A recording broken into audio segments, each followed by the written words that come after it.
Hi, and welcome to Mrs. PM Reads. See, I got my second author on my board. Yes, we are continuing in our current story, Zoo. You may see, I guess my hair, the windows are open, except for behind me, and it is a lovely fall day here today. As we continue with Zoo by James Patterson and Michael Ledwidge, we are going to begin in book 1, chapter 5. And in the last video, we met Oz, who is a scientist who has noticed and paid attention to the increased aggressiveness in the animal kingdom. And he's frustrated that nobody's listening to him. And that's where we'll pick it up. He just saw the news report about the lions loose in Los Angeles. So chapter 5, let me get closer to you. Hey, I knew the TV bothered him. So I took Attila, his chimpanzee, by his hand. It was leathery and surprisingly soft, like a glove, and led him into the kitchen. Attila, 5 years, 4 feet, and 100 pounds of chimpanzee.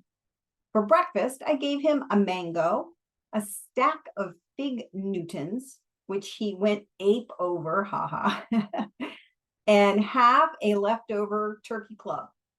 Today's featured dessert was applesauce mixed with crushed up vitamins and Zoloft. That's right, Zoloft. I'm not sure what that is, but maybe we'll find out. Even apes need happy pills in our crazy world, or maybe just the ones who live in New York City. I brushed Attila's teeth and brought him back to his room. Scattered around the newspaper-covered floor were Attila's playthings, a sandbox, a toy chest filled with balls and dolls, an air hockey table, and an old Papa-Shot basketball machine. Actually, those last two were more my toys than his. But the Wii was definitely Attila's. He could kick my butt at bowling. I'm going to move you closer still. Sorry. I feel like we're so far away. Okay. Hey. All right. We're kicking butt at bowling. Okay. I stood in the doorway and watched him play a little while. I'd fixed up the doorway to his room with a sturdy grate of steel wire, though he was getting older and I knew it wouldn't be long before he found his way around it. I'd have to find another home for him soon. Attila's favorite toy these days was an American Girl doll I'd recently bought him. She had braids and a gingham dress. Very Little House on the Prairie. Attila rocked the big blonde-haired doll back and forth and kissed her. Then he brought her over to me and held her up so I could kiss her too. Attila panted, content, and took the doll back over to the beanbag chair to the corner and began to pretend to feed her. The people who say their dogs are like children to them never lived with a chimp. Believe you me. I shook my head and smiled at my little buddy. It was nice to see him quiet, calm, having fun. That certainly hadn't been the case when we first met.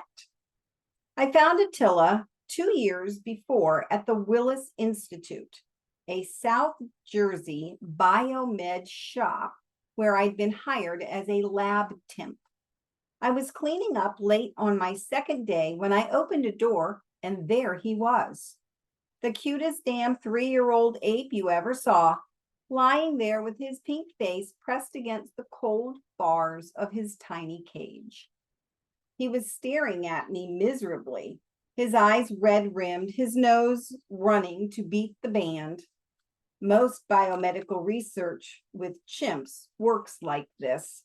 They infect the chimp with some disease before giving it the new cure they wanted to test out. If the cure doesn't work, then whatever, the chimp dies. Or they look for side effects and so on. Flipping through the paperwork attached to the cage, I saw that some intrepid human had been doing some type of weird olfactory research on him, testing perfumes or something. When this little ape, he wasn't Attila yet, back then he was number 579, looked at me so searchingly, so sadly, with his big brown eyes, my sucker's heart came up with a plan. A week after the job ended, I found myself heading south down I-95 again with the do not copy lab key I'd very absent-mindedly forgotten to return. When I pulled out of the lab's parking lot after midnight, Attila was lying down in the back of my beat-up Hyundai Sonata, covered in a Papa John pizza box. The first few weeks in my apartment, he'd been wary, hypervigilant, hardly getting any sleep as he waited fearfully to see if I would hurt him. A vet friend of mine diagnosed him with post-traumatic stress disorder and wrote out a script for the Zoloft, which worked like a charm. I know what you're thinking. I'm either a left-wing animal rights loon, or I watched one too many episodes of BJ and the Bear as a kid, or insane, or an idiot. I usually don't tell other scientists I have a chimp in my apartment. I never planned on being the 21st century man with the yellow hat. It just kind of happened. My original thought was to drop off Attila at an annual animal sanctuary in rural Louisiana that takes in retired research monkeys. And that is still my eventual plan. But for the time being, Attila lives with me. Attila put the doll down and walked to the door of the terrace off his room, tapping on it to be let out onto the fenced-in outdoor space where I'd set up a tire swing. Think fast, Attila. Pit attack, I said, digging in for tickles. Ooh, ooh, ooh, ah, ah, yeah, yeah, monkey sounds. I watched him knuckle run over to the swing and jump on it with a scream of joy before I turned, shut the gate, and headed back to work. Chapter 6. Lying face down in the tire swing, Attila waves his long, powerful arms to swing himself back and forth. The tips of his long, knotty fingers graze the ground. Strong, lean arms, built for climbing trees. Like most chimps, Attila likes to play. He likes wrestling, laughing, and being tickled. And like humans, he is sharply status conscious and capable of deception. He is more like people than any other living creature. When Attila spies the man down the hallway, he makes a high, curt cry, indicating his agitation, his anxiety. Getting no response, Attila crashes back into the tire swing and hurtles himself back and forth, the chain creaking loudly under the strain. Everything is so strange. The moving, box-like shapes below, the small thunder overhead sometimes. Sometimes everything suddenly has a smell. The smell, the scary smell, the bad smell, the one that used to fill his cage in the big bright room, the smell that makes Attila's stomach hurt and the fur on his back stand straight up. The smell is getting stronger, always stronger, even outside, more and more each day. Bored, angry, afraid, Attila turns away from the window and searches around his play area until he finds the mirror. He holds it up in front of his face and looks at himself. Like all chimps, he recognizes himself. He's now 5, and his face is losing its pinkish tinge and getting darker. His tuft of wiry white chin hair is almost gone. Tiring of the mirror, he puts it aside and runs back and forth, shaking the fence, shrieking down at the strange walls and moving things.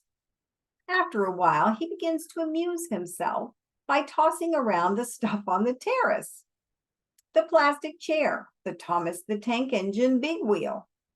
Then his gaze falls on a stuffed bunny. He picks it up and brings it over to the corner. He cuddles it, delicately petting its soft fur with his finger. When a breeze wafts in over the terrace and the bad smell hits his nose like a punch. Attila rips the bunny in half with his hands. A chimp's grip is as powerful as a pit bull's jaws. He makes low, howling sounds as he tears it to fluff and tatters. Then he stuffs the pieces of bunny through the holes in the fence, hooting as they flutter like snow, like ash, down to the rear alley of the building. This makes Attila feel better. After a minute, Attila flops himself back into the tire swing again and wheels himself in circles with his long arms. Interesting. All right, chapter 7. We're continuing for a little bit. For the next hour or so, I sent out feelers to all my contacts about the lion attack in LA to get their reaction. I made an effort to get in touch with a man named Abraham Bendix, a safari guide living in Botswana, whom I met in Paris. The guy knew a hell of a lot about lions, and he was actually one of the few people I'd met who didn't think my HAC theory was total Looney Tunes. I was still waiting to hear back from people and putting in my second call when my press agent gave me a text. HAC 911, where are you? Shoot, I said. I knew I'd forgotten something. On my way, I texted back. It says. I text lied back. Like none of us have ever done that. Then I called down to my super's apartment. 5 painfully long minutes later, an elderly woman arrived. Faded floral print dress dangling from her little bones, arms full of needlepoint and Spanish crossword puzzles. It was the super's mother. Attila's occasional babysitter. She didn't have to do anything except call me in case of emergency. Attila was looking in the mirror I bought him when I arrived at the terrace door. Hey, good looking, Mrs. Abreu is here to watch you, buddy. So be good, okay? I have to check something out, but when I get back, we'll play some soccer. I promise. Attila dropped his head, his lips protruding in a pout. Until I opened my arms. He almost knocked me over as he leaped into them. He let loose with a series of whooping howls. It was his signature pant hoot, which chimps use to identify themselves. Attila was visibly pleased as I copied his pant hoot back at him, whoop for whoop. Farewells over, I threw my Cannondale road bike onto my shoulder, carried it down the 5 flights of stairs, and started to ride north up traffic-clogged Broadway. Head down, I put it into drive, sailing past gypsy cabs, sea towns, flower shops. My thighs began to throb around the 140s as Broadway started its long ascent into Washington Heights. Cutting off a garbage truck at 159th Street, I made a left onto Fort Washington Avenue and followed it as it looped around to the north. A few minutes later, I took a right onto narrow 181st Street and squealed to a sweaty stop in front of a once grand pre-war building. There was a 99-cent store beside the building's entrance, and after I U-locked my bike, I went in and made a purchase that made a stone-faced Chinese lady behind the counter break into a leering grin. I dripped sweat in the building's dingy vestibule as I thumbed the buzzer for the apartment of N. Shaw and received an immediate buzzing in. N. Shaw met me in the 6th floor hallway just outside the elevator, her sneakered foot below her blue-green scrubs tapping agitatedly against the faded tile floor. This really was one AHC emergency, it seemed. I can't believe you. You know how little time I have between class and my shift, said Natalie as she shoved me down the hallway into her apartment. Natalie was statuesque in scrubs, bottle green eyes, red hair, and I mean red, Irish girl red hair, creamy skin, so many freckles on her, it was like a pastry chef had been at her with a cinnamon shaker. You promised you'd be waiting here with bells on, I believe was the term you used, she said, green eyes glowing like kryptonite, as she yanked at my shirt in her foyer. Now her hands, wow, okay. Now her hands were on my belt. Let's see some bells, Ozzy. And let's see, blah, blah, blah. She was also a brilliant Columbia med student on track to become a neurologist. It was a nice combination, though sometimes I wondered if she wanted me more for my body than my mind. Guess I'd have to live with it. No bells, but I did manage to pick you up a little something, I said as I took my 99-cent purchase out of my pocket. Oh dear. Dangling from my fingers was a pair of the slightest, rudest thong panties Thailand had ever produced, candy apple red and transparent as cellophane. Who says I don't know the value of $1? I said. Natalie plants her hands on her hips. Let me get this straight. First, you're late for the only chance we've had to have relations in 3 days, Natalie says, cocking her head, eyes in slits. Then you show up wanting me to slip into some slutty trash a streetwalker would be embarrassed to wear? Pretty much, I said. You didn't kiss that monkey before you came over here, did you? If you did, then you can just turn around. Nope, I lied with perfect conviction. In that case, she grabbed the panties from my hand. They stretched, snapped like a rubber band on my finger. I really hate you, Oz, she shouted over her shoulder on her way to the bedroom. I hate you too, honey.